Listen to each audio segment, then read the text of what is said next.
Hey guys, JB here on Life with Legends. Magnus Walker is my guest this week. I wanted to get him on right from the start because he bridges the gap absolutely perfectly between purebred racers that created racing history and the enthusiast world that provide the passion and momentum. We've been friends quite a long time, and to see his persona grow from this niche Porscheophile to a legitimate tastemaker in the car world has been very inspirational. He's so cool and humble and proud of his Sheffield roots. I think we all wish we could be a bit like him. So, if you've read, and I hope you have, his wonderful book, Urban Outlaw, then you'll appreciate his unlikely journey to the top VIP table at these most prestigious car events around the world. But, in good news, there's a revised version just released of the book, which tells of his beautiful love affair and relationship he has forged with his lovely partner, Hannah Elliott. So even if you have the original copy, double down to get the latest scoop. Sitting down with Magnus, as you can imagine, was a real blast. And we certainly covered some unexpected ground, and even our little British balls got some airtime. Yes, you'll have to watch out to find out why I said that.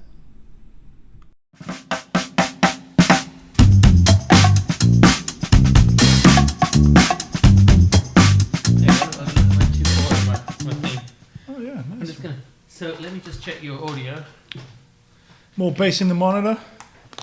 Amazing. Okay, My Life with Legends, take one. Shoot Good, the I'll rehearsal. tell you what, God, you sound amazing. Sound amazing. Like an echoey. Echoey, boomy, boom, boom, boom.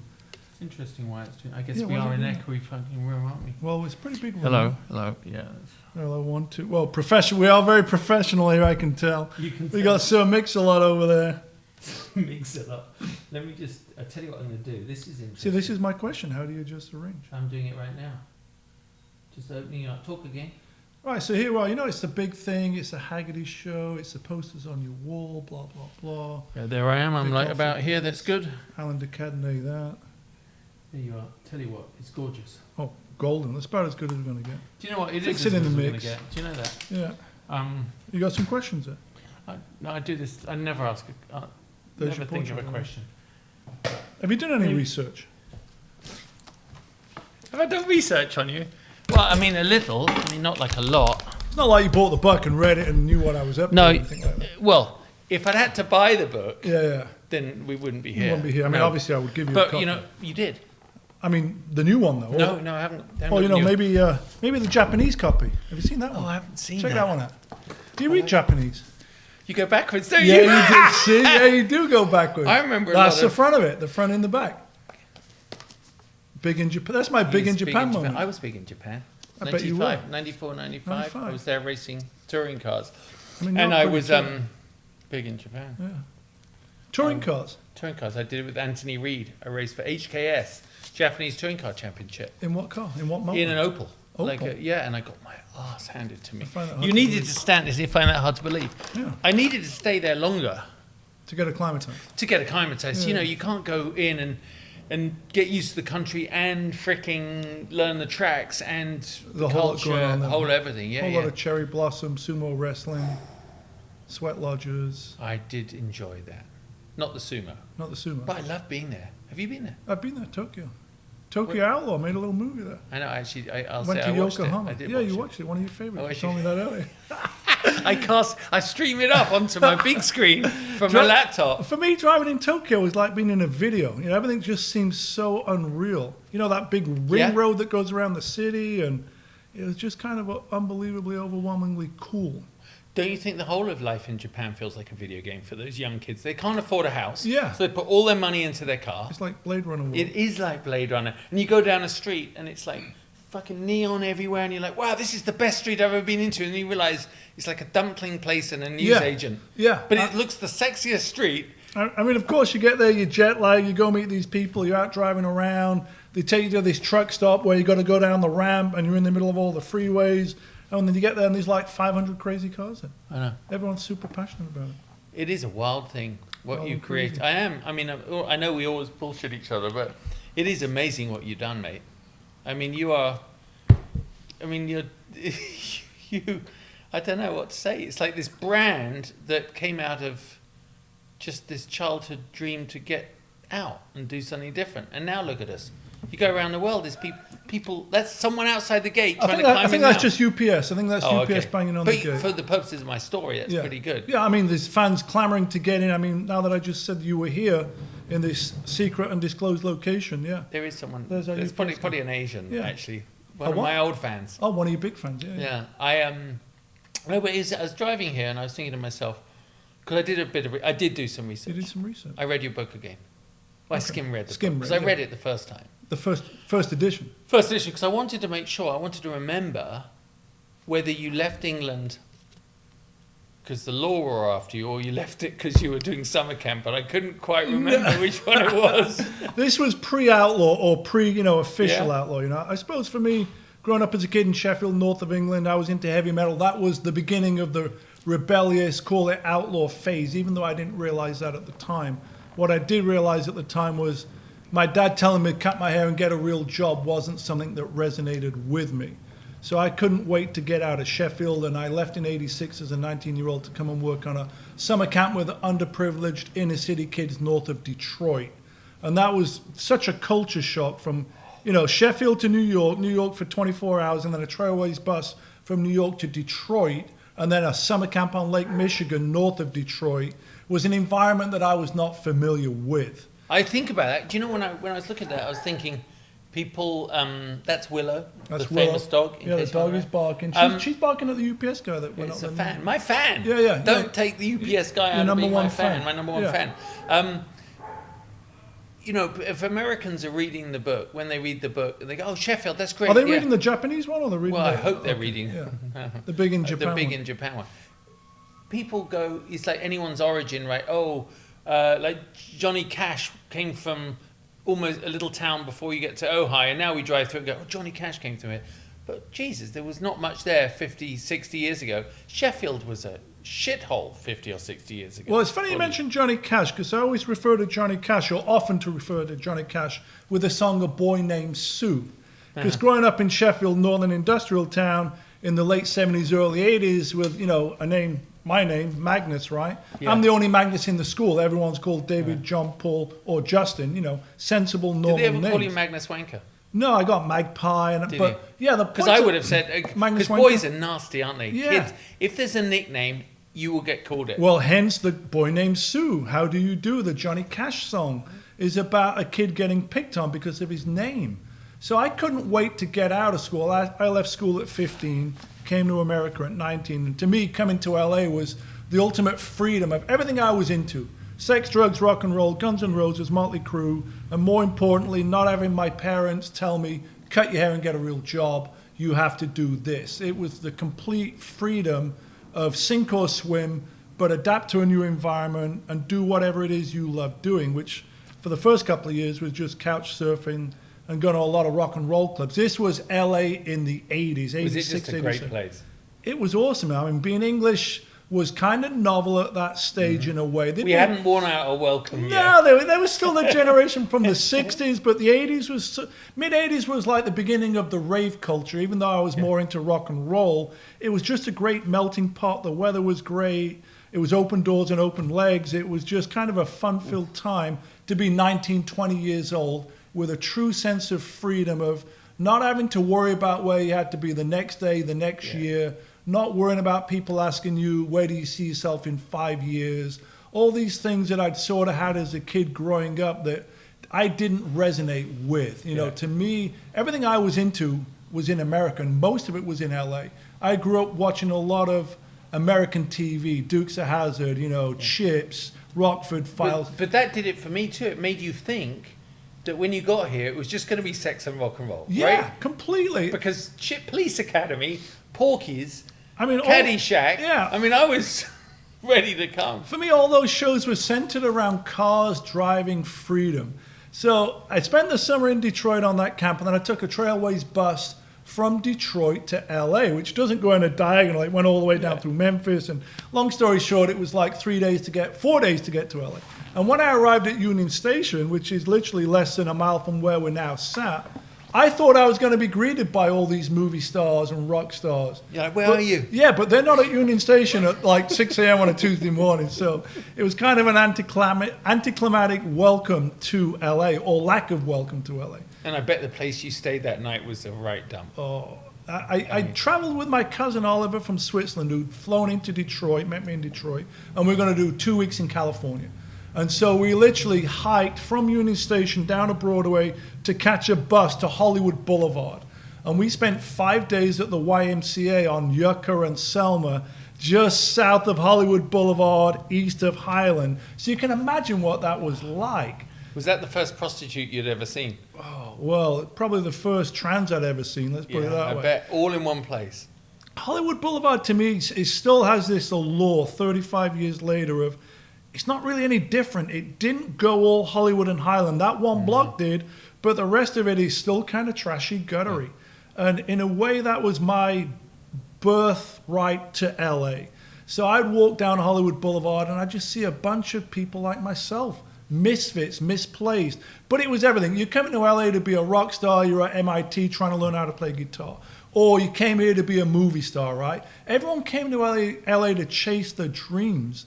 And that's what I love about it still to this day is whatever you want to do, whether it's movie star, rock star, whatever it is, right? Chances are you can do it within 50 miles of where we're sat right now. You want to be a surfer, you want to build cars, you want to work for NASA, Boeing, whatever it is. It's the accessibility. Now when I look back and I've been here 35, 36 years later, things that I've done, I go, how would this happen in England? You know, people building cars are in a farm down a dirt road in the middle of nowhere, right? But yet they get it done as well. But I just really adapted and resonated to the LA environment as a teenager. And I'm turning 55 this year and I still resonate with LA. Still younger than me. I don't know about that. I got more grey hair in the beard. Yeah, well, you should. If mine was like that, I'd see it. I remember distinctly the first time I saw the Hollywood sign. But I was older than you when I saw the Hollywood sign. But I remember the first time I saw the Hollywood sign, and it struck me that I couldn't get close to it, right? Because like in the movies, I swear everyone was walking around it and like hiking up to it. I've got a great Hollywood story for you. So within like the first couple of weeks of being here, you make friends really quick, or I did. You know, you go to clubs, get a flyer, you go. Long story short, I started dating this girl. I'm 19. Want to find the Hollywood sign. We can see it, right? You're trying to drive up Beechwood. You turn left somewhere. You go up this road. It drops back down. It dead ends. Finally, after what seemed like an hour, we'd come out of a nightclub at like 2 a.m. We finally make it to the base of the Hollywood sign. Maybe it's 3 a.m. We hike up to the Hollywood sign in the dark, which is not actually an easy feat. And we made it up to the Hollywood sign probably around 3:30 a.m. in the morning. And we did the deed on the second L of the Hollywood sign. Did you? That's my Hollywood sign Lovers, story. That is a good one. Yeah. Well, I didn't Lovers know that. Lane. No, I didn't. I'm sharing things with you. I mean, I can share something No, I else love with you. that. I'm here to share. I have to Do you tell think you. she tells the same story the same way? I don't know if she does. I mean, she was an LA girl. You know, maybe it wasn't her first time there. Who knows? But She knew where the L was. yeah, well, yeah, I knew where the L. Somehow, but here's the weird thing: when you get there, it was back then a bunch of scaffolding and corrugated sheet metal. That's all it was. Looked like a movie set. Still does. I know that. I mean, I love looking at LA over the past 100 years, where you see how it's grown and Yeah. sprawled and expanded and changed. There's a Mexican restaurant near me, Mexicali in the valley, and it has all these pictures on the wall of the valley. Yeah, it's all flat still. It's all flats. We went to the comedy, the Magic Castle the other day, Oh, that's great. and it is great, right? Yeah, What I've an been there, like, institution! long time ago. And it was my first. Did you do card trick? God, they do it right Still in doing front, that? literally up. You're standing there, And then you sit up and the cards under Yeah, your and you go, butt? how do they? How are Slide a they doing hand, that? just It like is that. is brilliant. Just like that. They Like had Les it Dawson. was so good. You had to wear a tie though. Oh, I got there in a nice Well, you dress up pretty well. I've Yeah, but I seen you didn't have a look like tie. I that. had a nice suit on. did they loan you one? You can buy one for Oh, you can buy $50 one. just inside the door. Makes 'cause perfect sense. They must sell hundreds a Why night. loan you one when you can buy one? So when I was in there, they had the Magic Castle was one of like 3 buildings built 100 years ago. You know, Right. it was like everything else is just Nothing around it. hit fields. Yeah. I mean, imagine that. That's not long ago, mate. Well- in England, that's like the age of the lady that works in the newsagents. You know what I mean? Yeah, I mean, Here. this building we're in was built in 1902, so this for LA is pretty old. Hannah and I just bought a house in this place called the Hollywood Dell, which I didn't know existed, which is very close to the Hollywood Bowl. Bought an old 1920s house, fixer-upper, diamond in the rough, you Yeah. know, with all this Hollywood folklore surrounded by it. Charlie Chaplin this, so-and-so that, the Rolling Stones, you know, might have passed through a pool Yeah. party there, scoring drugs, whatever, right? This is what, to me, is always intriguing about LA and especially Hollywood. You know, it's a town that's built on dreams. Yeah. There's nothing new. People are still coming here trying to Totally. live these dreams. And that golden era 100 years ago in the 20s is just fascinating because that was the first sort of wave of boom, you know, the studios, the First movie time there was people. real money. Right. And people had, you could spend it, right? It wasn't, I mean, I always think that when I look at Packards and Duesenbergs, I go, can you imagine, you and I would have been walking down carrying water back for the shitter in our house to Yeah. help our mum and dad out. Meanwhile, there's some rich Breaking the ice guy on top. coming by in this thunderous machine Probably with talking smoke. about Clark Gable or something. Yeah, exactly. And William Randolph Hearst. all those. All But those meanwhile, types everyone of- else was broke as crazy, you know, just trying to get over the war, and they were terrorizing everyone around here in those cars. Yeah. Must have been magnificent. And then when you look at those stories, like if you go to the Hertz Castle and you see who was there and what they were doing, you know, the 1920s seemed like a bit of a crazy era. it was You got your pretty Flappy wide open, Girls wasn't it? and- Yeah. Do you remember, what was the craziest party you went to back then? Do you remember it? Do you ever go to like celebrity parties? And I've been to a One- few of them. They're always kind of, those are always anticlimactic. It's a bit like going backstage at a rock show where you think it's going to be Led Zeppelin in the 70s and you get back there and people are all vegan and, you know, no one's they're drinking. gargling, you know, mouthwash and Yeah, and, you know, Yeah. they're drinking almond milk smoothies or something and eating kale and soy and whatever it is. it was fun, more fun in the 60s. Yeah, 70s, I I'm mean, sure. my era in the 80s was really good. I mean, when I think back about it, you know, early 80s, I was a teenager growing up in England. You know, I was into heavy metal, Def Leppard, all that stuff. But Sheffield had Human League, Cabaret Voltaire, ABC, Yeah. Heaven 17. You're a big Duran fan. I saw that hanging out with Le Bon, right? Girls on Talk film. about kale, vegan Wild salads. Boys. Yeah. But, Exactly. you know, that whole era to me seems like such a vivid memory. But in reality, this is almost 40 years ago. So to And me, they're still doing it. the 80s, yeah, the 80s were like a great time. How was that gig with the Duran Duran? It was on top of the new hotel right opposite the Capitol Yeah. radio building, and there Is must that have the been old Palace 200 Theatre? Is that Yeah, what it it must have been 200 people. That's it. So I've known Simon since I was 18. Probably went to art school with him or something. Well, no, he and I did that London to Venice Orient Express challenge Oh boy. back in the day, from London to Venice. No major city, no highways, just country roads, and all the VIPs went on the Orient Express, On you drove. and we drove like freaking lunatics. This must have been where Top Gear got the idea It was, from. do you know, it's where Cannonball Run and all these ones all kind of spread from that. What Even year though- was this? The movie had obviously been made by then. Yeah. This is 95, 93, 94.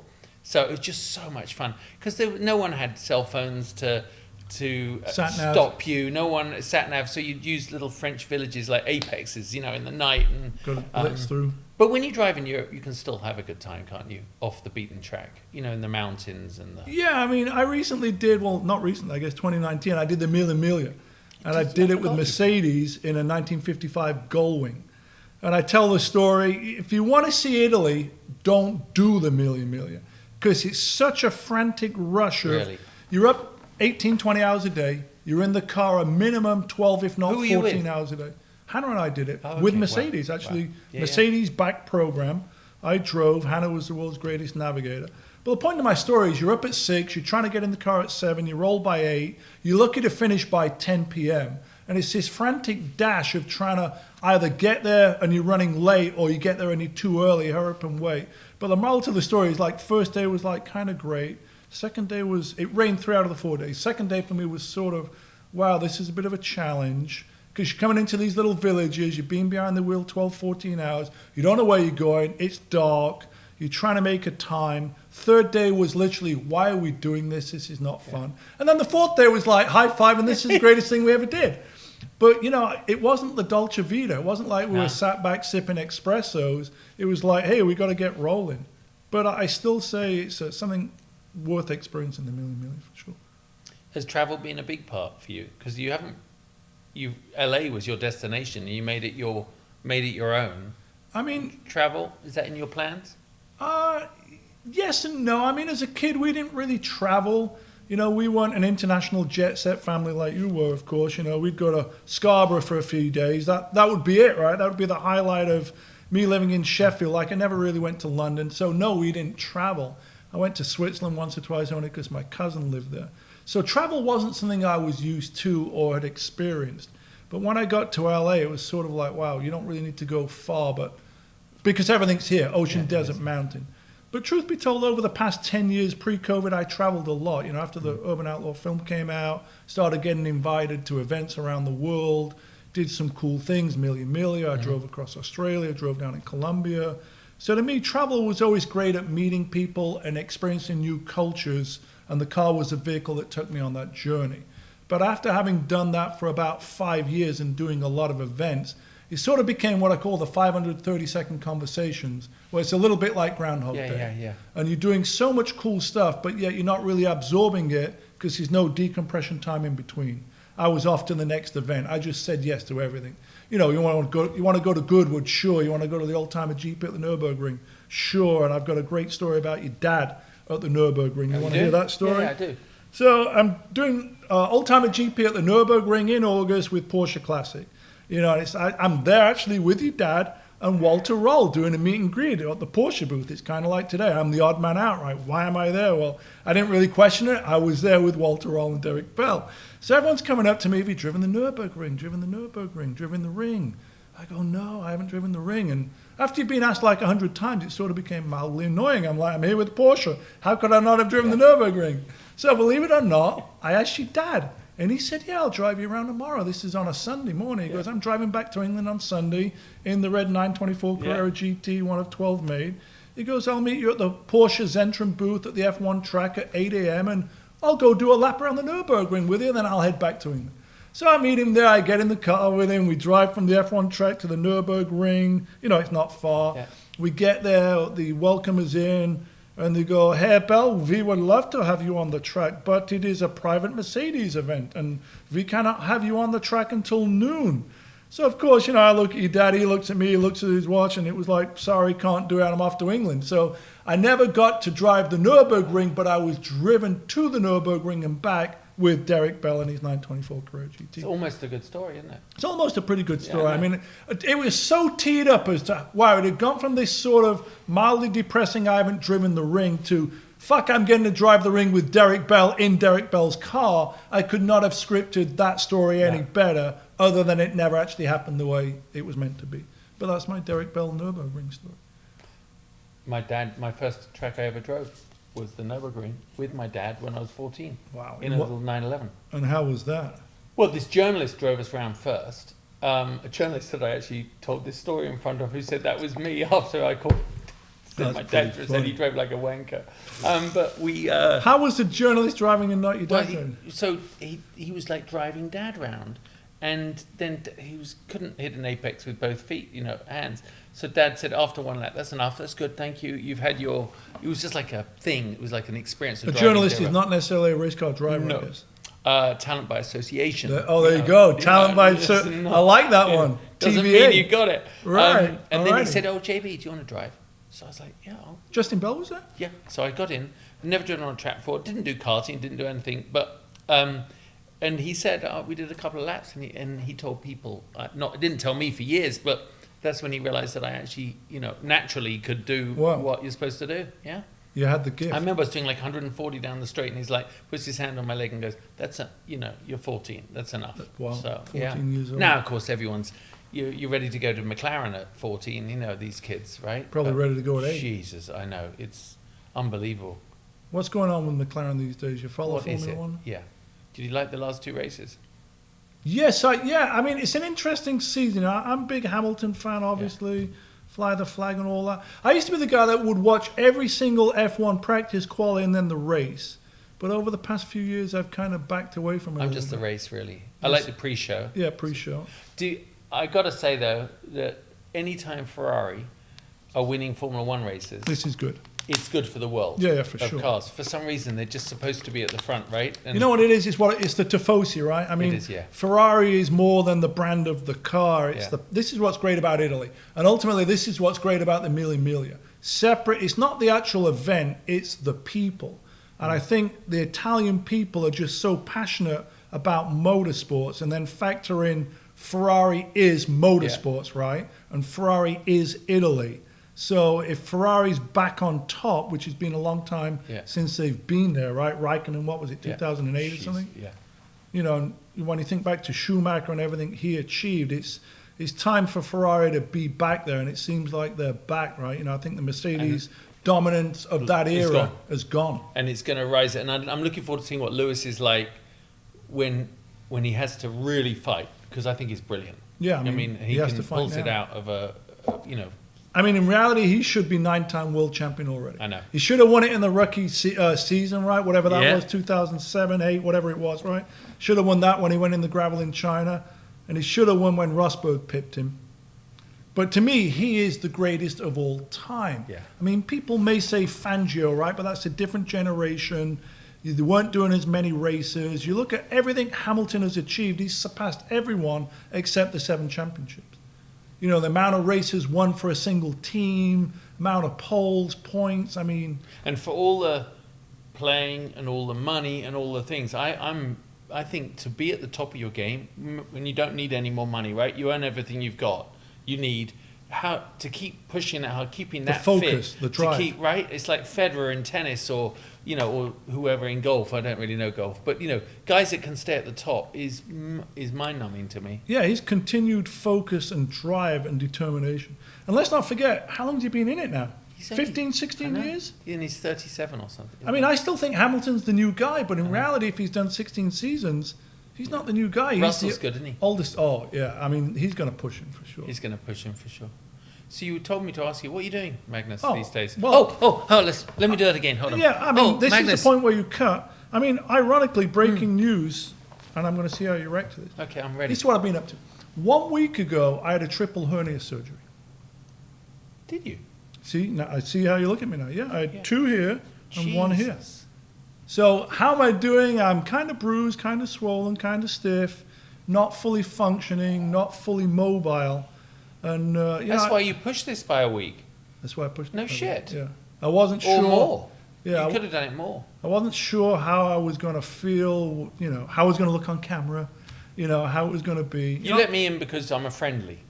You could say I'm knackered. Don't want to do it. Well, I actually thought Jensen Button was coming when he said JB, but Well, yeah. so did I. That's a huge thing. How long did you know you had to have that? Well, I'd had them for a couple of years, and it was one of those things that they were always kind of there, but they never bothered me.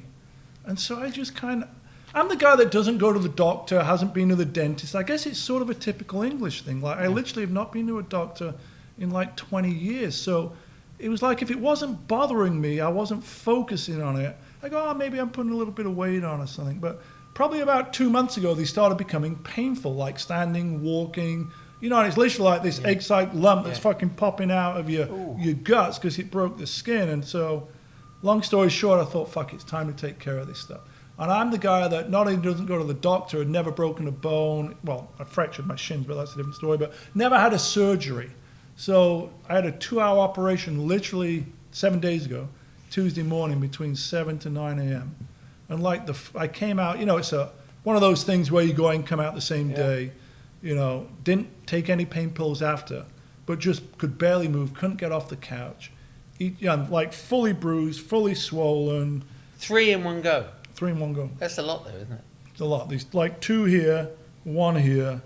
And then what I anticipated was the actual pain from the surgery wasn't as bad as I thought it was going to be. What was the challenge was all of a sudden all your core strength gone. So getting on and off the couch, in and out of bed, everything really hurt. And then, of course, your back starts aching because you're putting stress on your back. Your fucking knee starts aching because you're hobbling around. But I walked, the second day, third day. Then you get to the point 3 days in, you feel, okay, I feel actually pretty good. So I walked from the loft to the warehouse. And then you realize, I just probably walked too far because now I've sort of, something else has flamed back up again. So anyway, that's what I've been up Do you to. know I'm taking a picture of you? You know why I'm doing that? No, I don't. Just in case you don't make it. Oh, there you go, yeah. Well, this could be it. This could be the last interview. I So anyway, that's what it. I've been up to. That's Triple unbelievable. hernia surgery. Jesus. Well, okay, you've been outlawed now. You've done your own mods on yourself. Well, You're ready it's, to it's come. funny you mention that. I always talk about going with my gut feeling. I even Yeah. did a TED talk about it in 2014, and I guess I didn't fully listen to my gut advice. My gut advice was telling me it's actually not a big deal. It doesn't bother me, but I should probably have taken care of it several years ago because it made the operation a little bit more difficult than it could have been. You know, it's kind of the scenario of you've got the 10 pounds of sausage that you're trying to shoe on into the 5-pound wrapping type of thing. So, you know, and then of course, you know, what I anticipated, your fucking nuts swell up and everything's bruised. And so anyway, yeah, it's just like that. Just like that, isn't it? Doing that move right there, crossing my legs, little sensitive. So, yeah, I wasn't sure if I was going to tell you about it, and I thought I should tell him about it, just see how I react. Part of your life. Part of my life now. Well, I'm the one that had a stroke a year ago. I know. That was a year ago, year? in 2 weeks' time, yeah. How are you doing? What? Who are you? Exactly. No, I mean, I don't have anything. I mean, you seem pretty normal. My trouble was losing that bit of sensitivity in my mouth. Like, you know, it affects you here. Don't you even go You know there. what I'm thinking, right? I know what you're thinking. You know what I'm thinking. Well, that's what got me through it. Was they said to do exercises. Yeah. I did. Well, you got to be oral, right? It is. But I tell you, it was weird because if you make a living talking, it's like not And you're that. eloquent, for You sure. know, but it's not good when you can't pause like Yeah, when this. you can't talk. But How was that recovery for you? I did speech therapy for a couple of months, but I did a gig for those Amaze guys with a Ferrari Yeah. 2 weeks later because they'd already paid me. And I'm like 3 weeks later. See, commitment. But what I'd do, I'd just sit there, and they were very understanding. It was with the race service guys, and I'd be like, I'm going to just say my lines, you know, say what I want to say, and just relax. My exhaustion Yeah, it was comes quick. so quickly. I could, Yeah. but it like came from inside, like over talking. So I did my open, and they're like, that was perfect. I said, yeah, because I'm not going to do it again. One You know, take. just like one take and sat take, back down. Yeah, it was tough, and I was conscious of it. But yeah, nothing now. I reckon it's a little. I can still fit like pins and needles a little. I there. can't notice it. No, I mean, you can't. You're still No. really, really good looking. Well, thank you so much. That means a lot coming from you. Of course, of course. Yeah. You know what it tells me, though? I mean, we're a similar age. I mean, people would always say to me, age is just a number. Well, until I was 50, I would agree. But when I reached 50, age was no longer just a number. Like, things that I used to be able to do without thinking weren't quite as easy. You know, mobility wasn't quite Yeah. as easy. And, you know, for me now, I'm reprioritizing, you know, steps of my life over the past 5 years. I've had highs and lows and various ups and downs. And health has become a big thing because what I've realized is, for me, mobility is the key to happiness. And by that, I mean, if you can't actually get around, or someone's going to invite you to go do something you want to do, right, but you can't do it because of an injury, or you're not able to travel, or whatever it may be. I mean, that's been the past week for me of just walking from the loft where I live to the warehouse, which is like quarter of a mile. Yeah. It's like, wow, this is actually a bit more work than I thought it was. So health and flexibility and mobility. Flexibility. Yeah. I've just started yoga. Now, didn't you Okay. do that before? I did it before, and then I gave it up. And Naked yoga, right? No, hot naked yoga. Hot- yeah, but hot the naked thing yoga. is what other activity, unless, I mean, it depends on who you're dating, but, you know, lying on the floor, getting on your hands and knees, jumping up, doing all this. Right. You don't do it as a 54-year-old No. man in any other way. So if you can keep flexible, because, you know, it's like I read a funny meme the other day. Someone said, no, I used to be able to like race motocross, fall off, go skiing, have massive wrecks. Now I'm in the shower and I just reach for the soap and put my That's back it, out. yeah. Right? You do, don't you? Go, Yeah. something fell off the countertop the other day. It was a cup. Started rolling, or a can started rolling. So, you know, I have really good reactions. Boom! I was like freaking doof, like a superhero. Pulled you You know, back. holding this Right. can of beans going, what the fuck did I just do? I get it. I mean, I watch every step, you know, twisting ankles and things like that. No, but 50 is a different age for us than it was for our parents. I Well- mean, my dad's a bit weird because he's 80 and looks better than us. Your dad is super mobile. It's kind of unbelievable that how mobile he is. And he's Bruce Meyer's strong. kind of another guy Bruce- like that. Bruce Super mobile Meyer. guy who's in his 80s. So, Bruce, when I come back, You're coming back I'll as come Bruce back as Meyer. He even said it You're on not his coming back birthday. as your dad? No, because I want a bit more money. Oh, okay, I good, good. want a bigger car collection. Get it, get it. I said to Bruce, some people were putting together something for his birthday, just little birthday messages, and that's what I did on my little video. I said, you know, just a heads up to your wife and kids, I will be coming back as you. So you might want to give your wife a heads up because she's gonna be that disappointed? She's going to be disappointed. I remember seeing Bruce in the gym at Monterey at the hotel way. there. At Amelia Island, like 3 years ago. In I'm the in there, gym? like just lightly doing whatever rubbish I do. Bruce is in there, Buff. buff. I'm like, geez, the guy's That's the 77 key. at the time. I know. My buddy Tamir, the guy that directed Urban Outlaw, told me something a couple of weeks ago. He goes, I'm working out with this trainer, and the moral to the story was the trainer told him, this is going to set you up for the rest of your life. How do you want to be when you're 70 and 80? If you want to be mobile like your dad and Bruce Meyer, these guys have got some sort of fitness regime, I think, where they're keeping flexible, they're healthy, they're mobile. That enables them to go travel the world and do all these things that you still want to keep doing, right? Someone very successful once told me you need the two pillars of life, right? You have your business pillar and you have your personal. And you always want one or the other to be doing well, because it allows you to handle the weakness, if you like, in the other. Ideally, you want both to do well. Then you're on top of the world. And that's something, actually, when I was looking back through the book and obviously starting with the picture of Karen at the front and everything. You took that photo? I took that photograph right outside here. It's on the wall over there. Yeah, and I realized that a common theme in your life as well is very positive women. Yeah. Very strong. I must have got that from my mum, I think. Yeah, right. I mean, wherever it came from, it must have been your mum. But tell us about that, because a lot of guys like to say, well, this is me. I did it on my own. I'm a fucking genius. I'm work harder than anyone else. But actually, from Linda, your mum, Linda, all the way through, Karen, now Hannah. I mean, amazing women.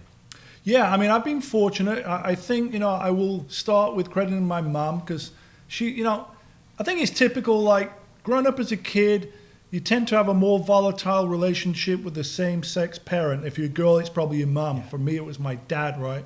Cut your hair, get a real job. I'm still talking about it 40 years later. That was my dad. My mum was more supportive of my sort of creativity from that point of view. So I've always I'm a relationship guy. I'm a long-term relationship guy. Karen and I were together for 21 years, and we built this business together. We supported each other. We finished each other's sentences. We gave each other the space and strength to create and bring our strengths together and formed a team together that built the clothing line Sirius that enabled me to get this building, which enabled me to do a few other things and own more cars than I ever thought I would own and get in the film location business. But Karen and I were this team together with one goal, sort of living the life we wanted to live, making the most out of it. And we were very supportive of each other. And, when that rug was pulled out from me in 2015, coming Is up. Is it now 2015? October 2015. So it's coming up 6.5, 7 years. And that was like the rock bottom, lowest point ever of my life that, of course, we could never anticipate we were going to live forever and, just go out together in a blaze of glory type of thing. It wasn't on the radar. So, I'd had these highs from when the film came out, 2012, and then that was the ultimate low, 2015. And then the next year I was sort of nomadically wandering, traveling, just trying to... You were a bit of a lost man. Yeah, for sure. I'd see you, and you went kind of dark. You had a couple of really good friends, didn't you, that helped you? But... Yeah, I mean, Karen passed, which was like the worst. It was just a really bad year. Karen passed, we lost the first dog, then I fractured both my shins and I was in a wheelchair for 2 months, which is in the third edition of the book. Yeah. And this all happened within like 6 months. It was like, how the fuck did this get so out of control? But it did. And then 2017, I met Hannah at a Formula E race in Red Hook, New York. And, we've almost been together 5 years, and she's the next chapter of my life, the next soulmate. She is that soulmate. And, she's creative. We don't step on each other's toes. We don't compete in the same swimming pool. We're both in a similar field. But what's great about Hannah is, she's a journalist. She writes for Bloomberg Business Week about luxury goods. 95% of that is cars. But ultimately, she's not the obsessive car person that has to be 24/7 talking about cars all the time, forcing their opinions on you as to how much they know and how little you don't. She's not that person. She's super talented, super grounded, super sexy, super down to earth, and we instantly clicked. And I never thought I would find a second love within less than 2 years of my first love passing. And it just I am lucky that way in the sense of we were able to really connect. And from that first date, which was August 2017 when we went to Monterey together, we've pretty much been together the whole time. And then weirdly during COVID, Hannah was always in New York, I was in LA, but you know, it was long distance relationship, but I would be in New York most of the time. Probably spent 7 to 10 days in LA a month during that 2-3 year period. Then COVID hit. We relocated to ride out the storm from New York to LA for a couple of weeks. Bloomberg closed down that business, closed down the New York office, and Hannah came out to LA. And long story short, within that period, we were both more creative than ever. We got a dog, Willow, and we bought a house. These things would never have happened if it wasn't for this weird opportunity of just continuing to do stuff you love, but having a supportive partner that was sort of, you know, always connected together with like a shared mutual goal, but really just getting on and not getting in each other's spaces. You know, I go back to Million, and we've done a couple of rallies together, and people would always joke about, you know, these events break people up. You know, you husband and wife, girlfriend and boyfriend doing something like the Million, getting lost, arguing and fighting. We didn't have any of that. No. So it was just, we kind of really clicked, and you can't script that, you can't predict that. It was an organic meeting, and my whole life's been about organic meetings and relationships, and like meeting with that you. Gut. Yeah, go with the gut feeling. You know, it's like I'm the one-man army. There's no PR team, agency, manager behind it. It's just, does it feel right? Yes. Is it interesting? Yes. Does it feel sort of scary? Yes. And if it does, I'm all in. Yeah. If it doesn't, I'm kind of questioning, you know, why am I doing this? Yeah. That was a good evaluation, actually, because I think when I got to know you, obviously, with Karen, if you'd told me that there would ever be anyone, that it would never be there forever, right? You two looked identical, right? She had a little tattoo, she looked the right way. The beard. Minus the beard. Yeah, but you had this, it was this little dynamo, and even at the funeral, I think I said that, right? I said, it's like, it was always like Magnus and Karen. What was it, Karen and Magnus? Karen and Magnus. You know, I think that was that was it, Karen and Magnus. That was it. And Hannah and Magnus. And now it's Hannah and Magnus. Yeah. And I think it's also a reflection on the kind of person that you are. I mean, I mean that genuinely. The fact that you seek out the genuine in the situation, I think, which allows you. I'm getting teary. It's emotional. You know, moment. no, just thinking about it, because most people aren't lucky enough or create the opportunity to meet those right people. I spent 17 years with someone that really wasn't right for me, and you realize I don't regret it. I have 2 beautiful children, but we weren't good business partners, right? There's so much more to a relationship than just being soulmates, right? You can't just have the best sex life. You can't just have. You've actually got to be a really good freaking team to move things on. So completely. I remember thinking that. I was like, I wonder when Magnus wanders the world, where he's gonna, you know, will he be able to find someone in the same environment, or are you going to have to move, or is it going to change? Well, you know, the real ironic part to that story is I actually met Hannah in this building in 2015. We did an event for Ford based around a film called Need for Speed in conjunction with the LA Auto Show. So it was probably, and Karen was here, it was probably October 2014, LA Auto Show. Hannah came in as a journalist. At the time, she was writing for Forbes before she went to Bloomberg. And it was just another press launch for her. But she remembered me because when I met her at Formula at Red Hook, she came up to me. She actually came up to me. And it was kind of weird because to begin with, it was kind of like this oddball thing. And she said, I met you at your loft during this Ford Mustang press launch thing. And it was just this little click. And then she took a photo. She was there for Bloomberg writing an article about Formula E, right? I actually like Formula E, but that's a story for another day. But she posted a photo on Instagram. It was her and I together, and I still have this photo today. I'll show you later. And you can see, I mean, I spent no time with her, but I got my arm around her. It's this great black and white photo. She called me the real OG. And then, you know, of course, I had to send her a little DM, and then there's this little Instagram communication going on. I was traveling at the time. I was in Berlin, and we're texting, and you know, we became fast friends pretty quickly. It wasn't naked selfies quickly, but you know, within a few weeks we were on our first date, and then we've sort of been together ever since. But I didn't think that was going to happen. So it's just, that's life, right? There's ups and downs, there's highs and lows, and I think it's all about how you deal and bounce back. I'm not saying anything other people don't say, but I don't overthink stuff, right? For me, it's just when it's meant to be, it'll happen. Yeah. And that's kind of how I live. Before we get into that part, actually, because that is a bigger thing of what you do now, but I do want to say, every time you look at Hannah and you now, that's kind of where my story was going. It literally is, God, I can't even imagine these two not having met. Right? Yeah. I mean, it's like literally from the way you dress, the way you present yourselves, it's fucking great. Well, thank you. I'm really pleased with I mean, you. it's just such a fun roller coaster ride of things we do, things we get into. You know, obviously a lot of it's car related, but it's not all car related. You know, the dog, we bought a house, we're restoring a house, we're going on walks, we're cooking. I mean, Hannah's in a way a bit like Karen. They're the social driving point. People don't want to hang with me, they want to hang with Hannah, right? You know, she's the one that, you know, people want to go to dinner with, and I'm like, oh, I don't really want to go on a 3-hour dinner. It's like, you know, my pet peeve. But, you know, people are drawn to Hannah.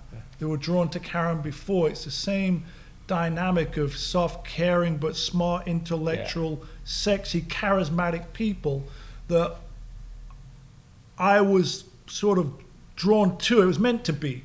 But I see other people are drawn to her as well. You know, separate of her being a great journalist and writer, and you know, people are just drawn to her because ultimately she's a kind, down-to-earth soul. There's nowhere in Grace. She grew up in Bend, Oregon, the son of a minister, went to Baylor in Texas. You know, we're similar in the sense of The son of a minister. Is I mean, the daughter, the daughter of a minister. What I'm That is saying- an LA story. Yeah, LA story right there. Hey, it's LA, nothing's weird. Yeah. Her brother's the son of a minister. She's the daughter of a minister. Thanks for catching that. But no, it's just one of those like sort of soulmate type things where we're both sort of down. We didn't grow up with a silver spoon in our mouth and things handed to us. You know, we went out and sort of did what we love and created what we wanted our life to be. And I think that's the connection, or one of the many connections right there. So, all these beautiful internal combustion cars, right? I mean, we're just launching a new EV show, Tommy, Jason, and I. Oh, nice. Yeah, it's going to be on PBS. EV show on PBS, Yeah. breaking news here. Yeah. Breaking news, I'm telling you. EV now. on the PBS. PBS is a bit of a gem. Oh, that's Every your gem. single home in the country. But, you know, we look at what we're doing and we're going, where should we head? And we have this buddy, Tommy and I are brilliant. Jason's brilliant at producing it. And we're like, what do we do next? You know, if you go and talk to a manufacturer, I've got an idea for your new turbo or whatever, they go, you say, I've got an idea for your Taycan. They're like, well, we have money for that. Exactly, Not necessarily yeah. Porsche right now, obviously, Yeah, but, no. you know, you get the point.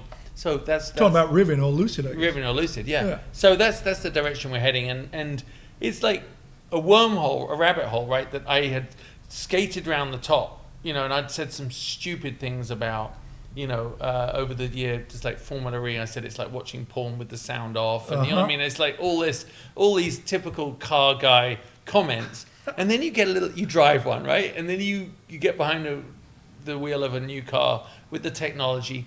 And you realize maybe it's just Maybe it's the future. It's the future, but I like going fast. I like things They're all fast. working that go fast. I like Right. technology. How important do you think it is what you do? I'm pointing over here because there's fucking cars everywhere.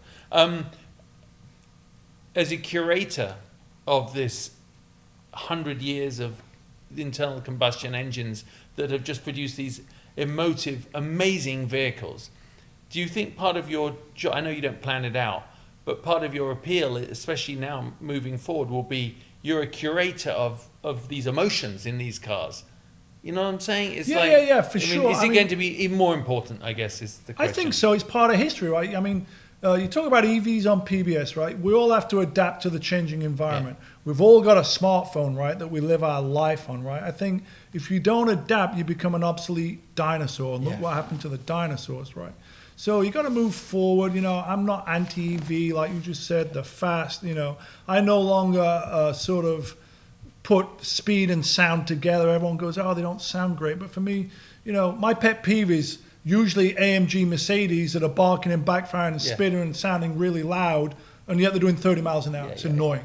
What I actually like about the EVs is the cops don't hear you coming because they're mostly silent, right? And they're rapid. So to me, it doesn't have to sound fast to be fast. So, you know, I'm not anti-EV. We could talk all day about range this and that and the other and lack of soul and lack of engagement. I break it down to these driving, which is pure pleasure, finding that open road, getting lost, going up the crest, whatever it may be, driving a Moab. And then there's commuting, like from here to Santa Monica, 18 miles down the 10. That almost should be an autonomous self-driving thing, because going 5 miles an hour or 10 miles an hour is not fun. That's not driving, that's commuting. So there's a time and place for everything. You know, when it comes to internal combustion engines, I use this example of Jay Leno, the greatest car guy I know. And when I first met Jay back in 2012, he took me for a drive in his steam car around Burbank Airport. And it was him, his guy, myself, and Karen for an hour around, like, you know, we probably went 4 miles. But it was one of those stories where, you know, you don't just turn the key and go. You know, Jay goes, oh, have you ever been in a steam car? I go, no, who's been in a steam car, right? So he's got like 8 of them or whatever. They're all 1904, 5, 6, Stanley Steam or White Steamers, whatever. So they don't just turn the key on. They got to boil the water. That takes 20 minutes for it to come up to pressure. He pulls it out. The first one has a leak, so we can't take that one. But it's Jay Leno. He's got another one. Another 20 minutes. He cooks pasta. Finally, an hour later, we're ready to go drive in the steam car. That takes an hour to go around. So the rambling point to my story is, as long as you can still get water, oil, and gasoline, people are still going to be driving steam cars. They're still going to be driving internal combustion cars. Humans love to collect, whether it's stamps, guitars, art, watches, whatever it may be, right? You know, porn with no volume, whatever it is. People like to collect things. So these are not going to disappear. These are part of history, right? So, you know, for me, this is what I've always loved, the style, the speed. These tick all the senses. It's an emotional response. It's meditation. It's freedom. It's the sight, the sound, the smell, the energy, the rumble, whatever it is. It's like, you know, 80 miles an hour in a 50-year-old car feels like, you know, you're doing 150. And yet 150 in that electric car feels like you're doing 80. It's the reverse of it. So it's horses for courses. I think you have to adapt to the future. You got to move forward. We're all using technology. But I think as long as we can still get oil and gasoline, I'm pretty happy with what I've got for when I want to go driving. If it's a commuting type of thing, you know, I've driven a lot of electric cars. They're all fast, but until they can get the range down, you know, that's the big challenge. Like, you know, I was down in Amelia Island recently, and I'm talking to one of the Porsche PR guys, and this is an interesting story. I go, what car do you drive down here? Oh, I drove my Golf. I go, Atlanta's not that far. You know, you can Atlanta to Amelia Island. Surprised you didn't bring a Taycan. Well, he wouldn't have made it from Atlanta to Amelia Island in a Taycan in the time frame he wanted, on the route he wanted, because that part of the country does not have the infrastructure of charging stations. And this is a guy that worked for Porsche, who was at a Porsche event, didn't drive a Porsche electric car. So there's still a long way to go on this freedom of the open road, right? People are great at doing stunts like Rivian. We drove across country off-road in an electric car, and everyone raved about how great that was. But the regular person that's buying the Rivian truck is not able to do that. Because unless you're towing your solar-powered charging station in front of you so you're recharging the battery as you're off-road, because there's not going to be off-road charging stations, right? There's not too many from Atlanta to North Florida, Georgia state line border, right? And this is America, right? The most sort of, I would say, somewhat eco-friendly country in the world. It's like California has to be, in theory, the most eco-friendly state, right? Well, why don't we have a Formula E race here anymore? Like, if that electric technology and back to Formula E, I went to Long Beach Grand Prix in 2014. Remember when they had to swap cars because they didn't have batteries to go, you know, the full race, which was 40 minutes? Now they've got to 40 minutes, but yet we don't have a Formula E race in California tacked onto this weekend's upcoming Long Beach Grand Prix, right? Why is that? I mean, shouldn't it be like a Formula E race in the green state of California, which is all eco-friendly? Because we see the vast amount of Teslas and electric cars here, but once you cross the state line, and let's say you go to Arizona, how many electric cars do you see in Arizona? Not as many, right? I think that's a segment for your, you know, EV on PBS. It is, absolutely it is. I think, you know, it is, it's funny with, you know, the whole electric driving thing. I think the big takeoff will be when, for urban cars, right? When I thought about it the other day, because my favorite thing is driving to dinner, and if I did drink, I'd just take a cab home. Oh yeah, Carl's driving back home. We get, you know, but how perfect would be to drive. Hey, look, babe, I got my new car. Here we go. Autonomous, and then it's like, all right, drunk drive button, and I get taken home. Perfect. When you come up from the airport, you're like, most of these people should not be driving. That's true. And Including like, the Uber drivers. Including the Uber drivers. I'm like, we should all be in pods right now. Yeah. But That's the way of the future. But my other point on electric vehicles is what gets me is why are they all so big? I understand it's battery technology, we need the room right. But they're making these cars that are like a Taycan, for example, will dwarf anything in here. But I never see 4 people in a Taycan. Why is no one making a really cool, efficient, small car? And I'm not talking about the Fiat 500. I'm talking about something that's really stylish. yeah, like a little Part of my- series kind of size. Part of my beef with electric cars is it's the styling. They're all super generic. They're like appliances. You know, it's like what happened to sort of really cool looking individual? Like for me, I look at things from a design point of view. Does it look good? That's the first thing. That 10-year-old. Does it make your stomach go? Yeah. Oh, I like that. Like me as a 10-year-old 1977 London Old Court Motor Show. I've told this story a million times. But I fell in love with that Porsche Turbo because of the way it looked. Yeah. I'm not falling in love with any electric cars because of the way they look. It's like they've become this disposable appliance. Like it's got a shelf life, right? These things have, you know, I mean, nothing's more dated than obsolete technology. This technology is not obsolete, you know, but I guess I'm talking about, you know, like laser discs and Sony Discman cassettes, and that technology moves so quick that it becomes super antiquated, right? Yeah. So I think that's going to be That'll be the challenge. thing. That when you think back on it, BMW making that i8 was unbelievable at the time compared to what, you know, it looks so sexy. Still does. Still looks. Yeah. It's the only one that's ever really done it. Right. You know? Why is no one else doing stuff Yeah, like that? really out of the box.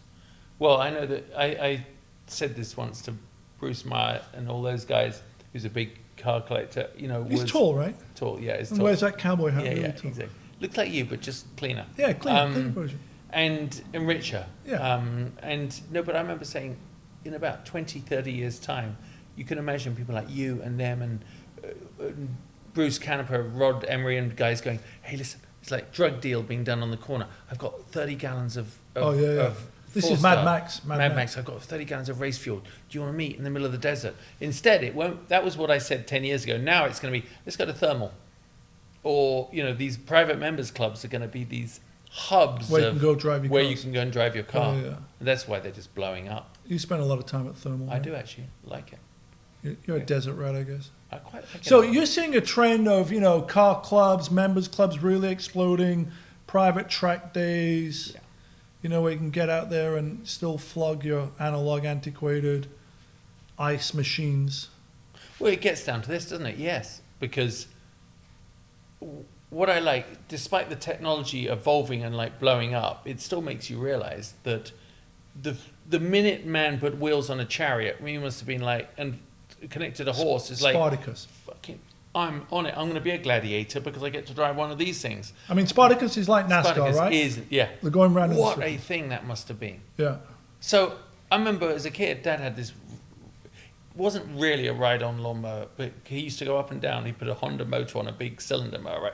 He'd go up and down the garden. My dad, you know, in his little speedos up and down. Speedos. Because my dad still wears those. This is what Hannah always pulls me on. She goes, "Why do you call them Speedos?" I go, "They're Speedos. Like, why are they not Yeah. Speedos, right? It's not Speedo. No. Like, Derek Bell wasn't in his Speedo telling, No, he right? uses his speedos. Sorry, so keep going. Yeah, it's very Derek Bell's true. in Very his British, Speedos. very British to wear that. Yeah. And I'll tell you a story in a minute. So he's charging up and down the garden like this. So when he wasn't there, I had to cut the grass a lot.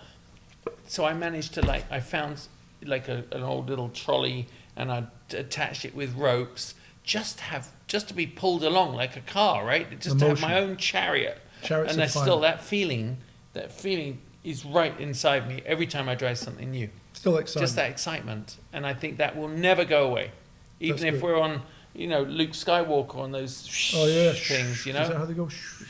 above the air. I mean, this stuff is. It appeals. You got to a us need as for humans. speed, I think. I think I do, yeah, but not necessarily an understanding of speed. It's funny. When I say not an understanding, not technology-wise, I don't really care. It's not a Bell thing. Yeah, it's You know, not we how don't it know how works. it works. We just drive Just it. no, just drive it. I asked. Keep it rolling. This may be a good question to ask because I asked Richard Petty. Had this idea for when I think about the show years ago. What does speed mean to you? And I thought that's a good question to ask. These What did Richard people Petty say? Richard Petty said, I won't try. I mean, I'll butcher the accent, but he was like, you know, man, when you're doing 210 mile an hour, it's about, and you're next to another guy, it's about doing 1 mile an hour faster than the other guy. That was terrible. Not 1 bad. mile an hour faster. He said it ain't about doing 200 or 210. It's about being 1 mile an That's hour all that faster matters. on those super speedways. I thought, Talladega Nights. that's Ricky it, Bobby, it's- shake and bake. just be faster than the next guy. I met Kyle. What does speed mean to you? Well, I got to tell you, you mentioned Richard Petty, back to Milo Island. I'm in the hotel lobby. I go, that's Kyle Petty. But I didn't say anything to him. And then next day, I see him going in the elevator. I go, Kyle Petty. And then I'd spark up this conversation with Kyle Petty at Amelia Island. It was Fun. like nothing to do with what we're talking about other than Richard Petty going 1 mile an hour faster than the other guy. So speed for me, I talk about it as being like these memorable moments, this emotional thing. You know, it's not so much about being faster than the other guy for me. It's about sort of pushing my own limits of, you know, could I go a bit faster there? You know, I have this new criteria on a certain road as to how I judge how fast a car is how many times do I hit a certain speed that, let's say, is triple digits, right? And it's on some cars, you know, you might struggle to do it a few times. On other cars, you might get this triple digit speed a dozen times.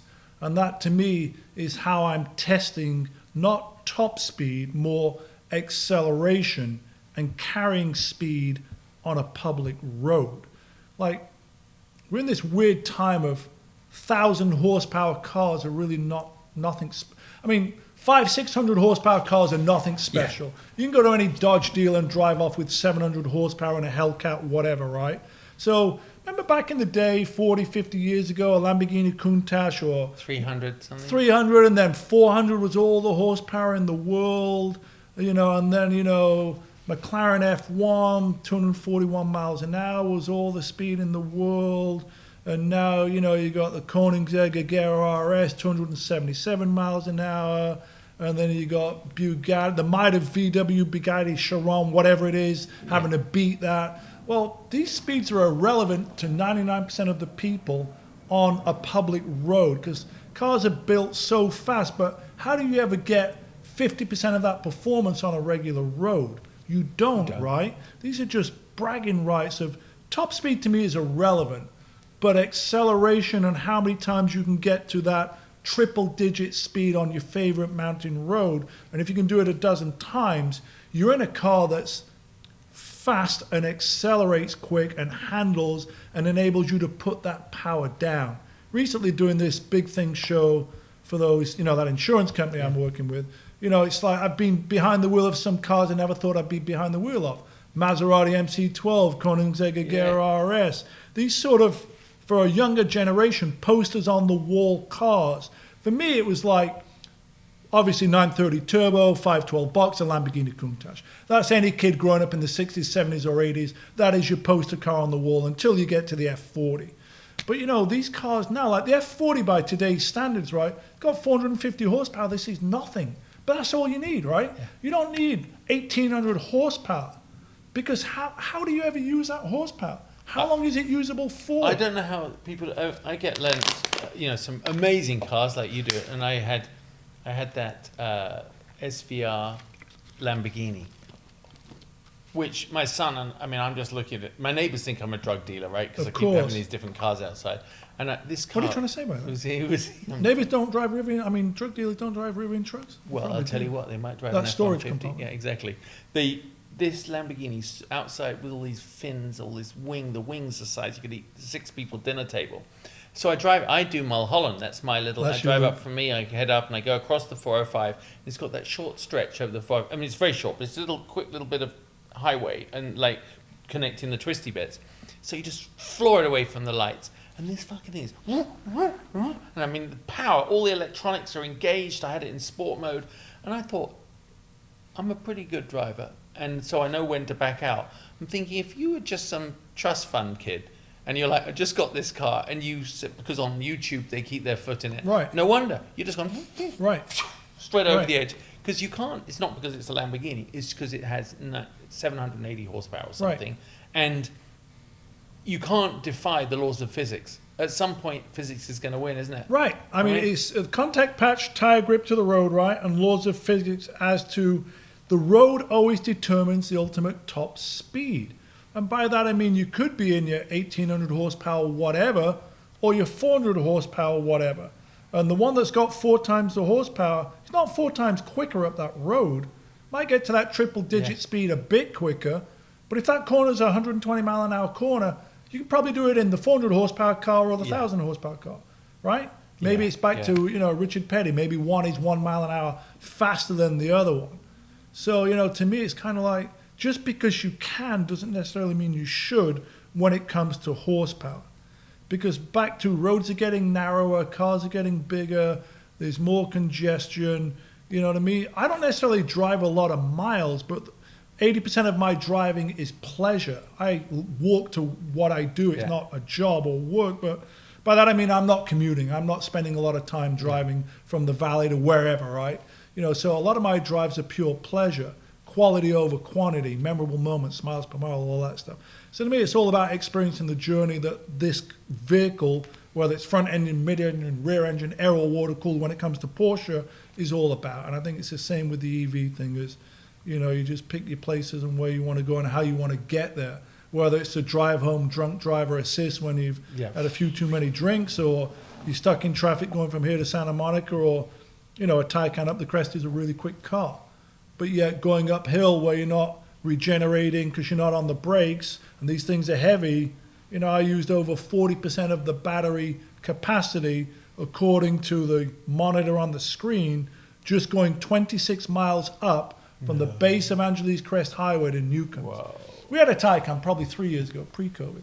Guy drops it off out there. He goes, it's like 97% range. And I go, what's range? He goes, it's about, I don't know, 200 miles. Maybe more, 300, right? It's 300. Let's read the press release. It's 300 miles. I go, I'm going to go to Newcombs and back. It's, 46 miles from here. I'm going to do 92 miles. I'm not even worried about range. He goes, there's a charging station around the corner. I'm not worried about it. Get to the bottom of the crest, ACH, right? 16 miles from here to the bottom. I get to the bottom. It's like 94% battery capacity. But when I went 26 miles up to Newcombs, I was under 50%. And if I'd want to continue to Wrightwood another 30 miles up, I'd have made it to Wrightwood, but there's no charging station there. So how am I getting back? So downhill, hopefully. Yeah, range is, and on the brake, right? Range is all about how you drive. It's like Lucid we drove from San Francisco to LA on one charge. Well, maybe you did, but what speed were you doing on the 5 freeway? Were you the moving chicane in the slow lane with big rigs passing you at 75 because you had to be at 70 miles an hour the whole way to do that 400 miles or whatever it is, right? So it all comes back to, you got to adjust your driving style to the EV range mode. Totally. In the sense of, if you're going pedal to the metal for a long time, we've all seen that stuff really Well, it's very similar. drop.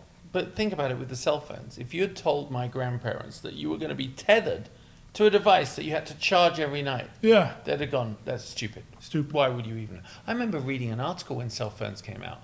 Dad had this big Cellnet one. It was in this the big, box. the big box. it's a big drug dealer. Yeah, it was Miami really, Vice stuff. really cool. Yeah. I wish we kept it. I don't know where it is. In but the it garage, in a it's box. probably- it is in a box in a garage. But I remember there was an article on the BBC. They did a thing on BBC News saying that how can you be tethered to these devices? Humanity will never accept it. Nah, wrong. I mean, look at us now. More so So now. what am I going to learn about in the book that I didn't know before? Well, you're going to learn the Hannah. Well, I've told you everything. It's the Hannah story, really. Get the book just for Hannah Relic. I Hannah will do. Relic That's chapter. exactly. She deserves it. She certainly does got a whole chapter. You'll learn about Willow, me being in a wheelchair in 2016. for Not 2 about your years. sore balls today, though. No, I already told you about that. Yeah. That's on the news. They don't tell you that when you get a hernia operation that this may happen to you. I guess, stuff just goes south. I had a vasectomy. Did you ever have the vasectomy? No.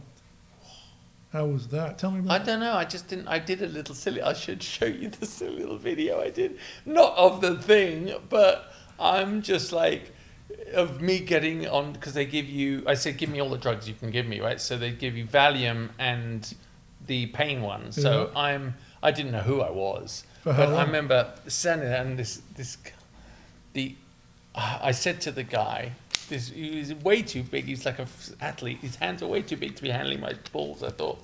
And How long ago was this? this is 4 years ago. I did it. Yeah, I didn't want kids. Any more kids in my Two's life? enough. I have 2 beautiful children. My dad, is 80 years old. I have a 20-year-old brother. So I didn't want all that. And the only way to really take that off the table is to do that. So anyway, weird story, but Yeah, how do we get here? how did we get here? I don't know. Think about your balls, and not that I really was thinking about It yours, sounds like but- you were. But And I I'll see tell you double the handing them. and then the assisting nurse was I mean, two stories here, and I don't mean to offend anyone. She was quite obviously a lesbian, right? She was quite obviously and did not. She wasn't interested. She in wasn't the interested in my meat and balls. potatoes. And so I'm asking them. Apparently, I remember. I said to him, I said, "Have you had this done?" And he goes, "No." And I said, "That's why it's hurting. You don't care." He said, "When you've had it done, you'll be a lot more sensitive."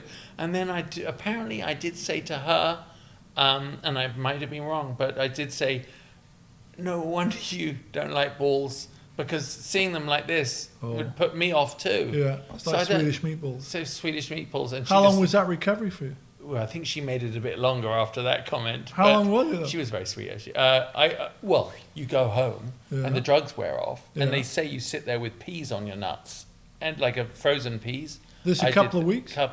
No, a few days.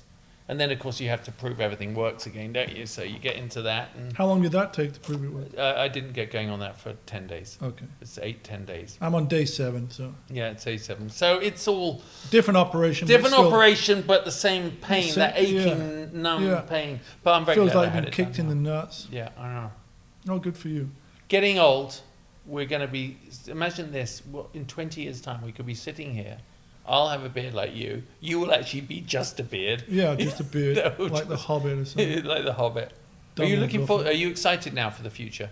Yeah, I mean, I'm always excited for the future. New places, new people, new spaces. At some point soon, I'm going to be moving out of downtown LA after having lived here since 1994. So Well, according to Hannah, if you don't soon, you might need to write a new book. yeah, this is true. So I'm looking forward to exploring a new area of Hollywood. Now I'm at the point where, big picture, I've got some goals. This year's something I want to talk about, the 10-year anniversary of the Urban Outlaw film, Tamir Moscovici's 32-minute short documentary that put me on the map 10 years ago. So we're going to have a 10-year anniversary of that, and I'm going to be doing something with the Peterson Museum, where I'm going to have 10 of my cars on display at the Who'd have thought museum as part of this Outlaw collection to celebrate Wow. 10 years of the Urban Outlaw film, which will be October 15th, is when the film came out in 2012. And then this will lead into, next year for Porsche is going to be the 75th anniversary. It's going to be a big year. The world is opening back up again. I'm enjoying sort of creating these car films, short documentary things I'm doing. So I'm looking forward to traveling. I'm finally ready to travel again. COVID for me was actually a great period because I didn't travel. It allowed me to do a lot of things that I would not have done if I was traveling all over the world. Yeah. The book, I did a Nike sneaker collab. Ended up doing 3 seasons of The Big Thing with Haggerty and various other cool collabs. I started collaborating with people, with Felix, like this painting behind and those prints on the wall and all these cool creative things that I did during COVID, more than just making face masks behind the sewing machine, I would never have done if I was traveling all over the world. So for me, I enjoyed that reset. I think a lot of people did. I think for a lot of people, it was a creative time, right? You sat around all the time in the world to do the project you'd always put off because you never had the time to do it.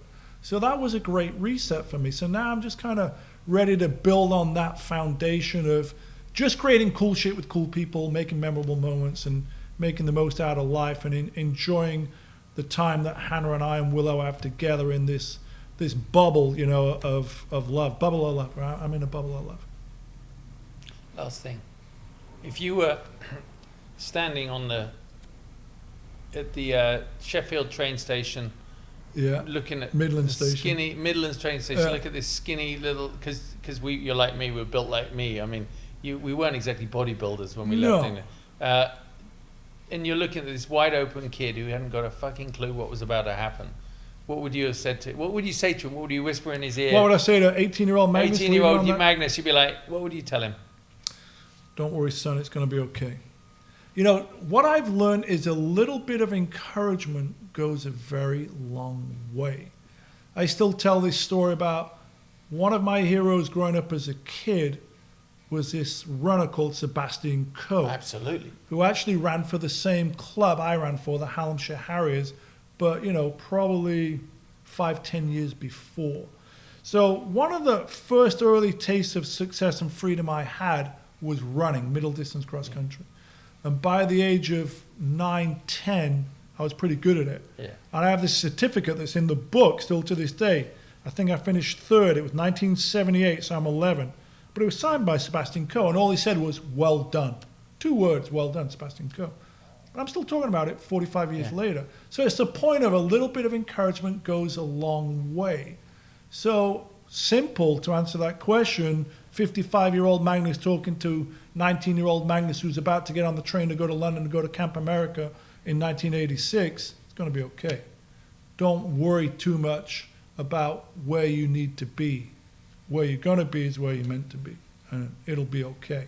I mean, I could not have imagined how my life panned out, leaving school at 15 with 2 O-levels, getting to this point on this journey.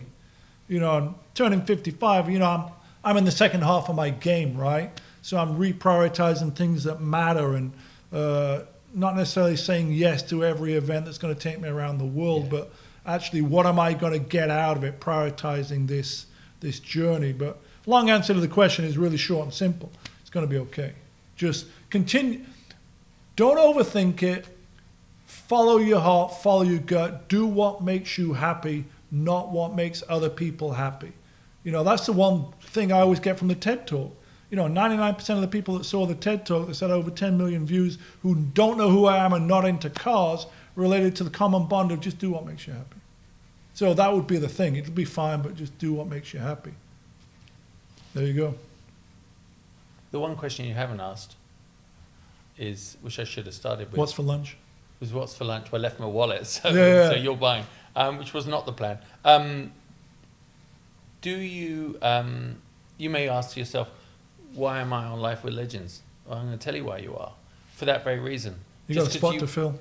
I had a spot to fill. No, is that I think it's very important with these icons that I'm talking to, guys that have, their worlds have been all about the motorsport and racing and the pure pursuit of being the best. And when they started, by the way, they had no clue they were going to be the best. You know what I mean? They all those legendary drivers, unlike today's era, they didn't know. They just, I borrowed my mum's car and stole it and went to Brands Hatch, or whatever the equivalent was. They all have this common theme. It wasn't a preordained route. No one knew you could make money at it. No one knew. It was just, you might have had your heroes, Sterling Moss or whatever, but it was just a journey they all went for with conviction and passion. And I think there's another side of it, which was the side of the car world that I didn't know about, to be honest. I knew about racing and I knew about that purist side, but I didn't know about the passion side. I didn't know about the hobby. So I think you're the connective tissue. That's why you're a friend, but also, you appeal to people because you're the guy that makes them realize it's all possible. I think you hit a nail on the head there. Thanks for sharing that. I mean, for me, I think my relatability in the car world is I'm no different to any other person who's an enthusiast. People say, what are you? I go, I'm a car enthusiast. This is an out-of-control hobby collection, but I'm an enthusiast, and the relatability to everything that I've done, whether it's in Need for Speed game or whatever it is, right? Everyone can relate to the story of they've chased their dream car, whether it's this is the car like the story you told me with the Pasha seats with your dad trying to make out with your girlfriend or whatever that story was, right? Everyone's got the story of the first drive with the dad, the granddad, or they restored the car. So the common bond is the relatability of what brings true car people together is the love of the car itself. Doesn't matter what car it is, you just pick your poison, your drug of choice.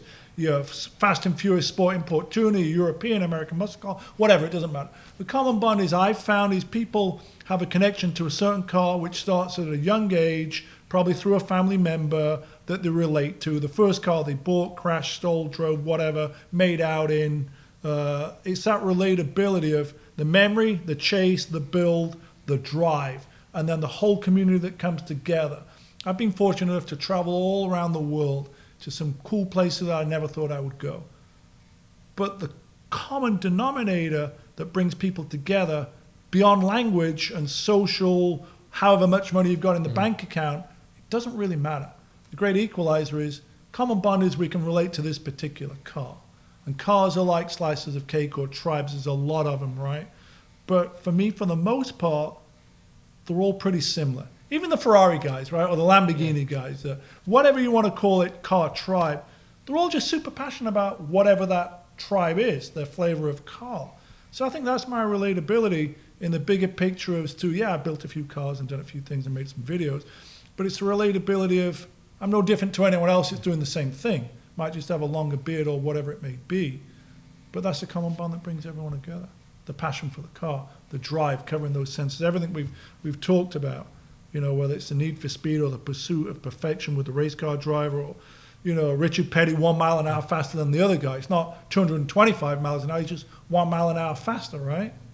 So need for speed comes in different ways and different packages, but Definitely different packages. There you are. all right. I You want to love go it. get lunch? I'm going to take your picture first. Thank you, Magnus. That was my honour. Hey, my honor too. We. All right, homie. All right, man. See I that? love See that getting up there? See, you did very well with one ball. Yeah. It's just so fucking tight. Like I literally have two incisions, literally right here, and then one through the belly button.